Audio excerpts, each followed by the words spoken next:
శివాజీ మహారాజ్ ఆయన మహానుభావుడు. ఈ దేశానికి 2 గొప్ప సేవలు అందించాడు ఆర్షధర్మాన్ని నిలబెట్టడానికి.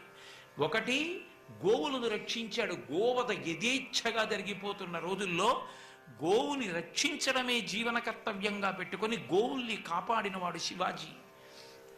అలాగే వివాహమైపోయినటువంటి స్త్రీలని కూడా తీసుకెళ్లి మానభంగం చేస్తుంటే ఆ స్త్రీలని రక్షించి కనపడిన స్త్రీ ప్రతి వారికి అమ్మవారిగా చూసి పసుపు కుంకం గాజులు ఇచ్చి నమస్కరించినటువంటి ఘనత శివాజీదే. యుద్ధంలో తన శత్రువులైనటువంటి పరమతానికి చెందినటువంటి స్త్రీలు తనకు దొరికితే ఖైదీలుగా వాళ్ళకి చీర పసుపు కుంకం అంటే వాళ్ళు పెట్టుకోకపోయినా వాళ్ళకి 5వ తన చిహ్నాలుగా ఉన్నటువంటి వాటినిచ్చి కన్నతల్లిగా భావించి నమస్కరించి పల్లకీలో తెరలు వేసి వెనక్కి పంపించిన వాడు శివాజీ మహారాజ్. అంతటి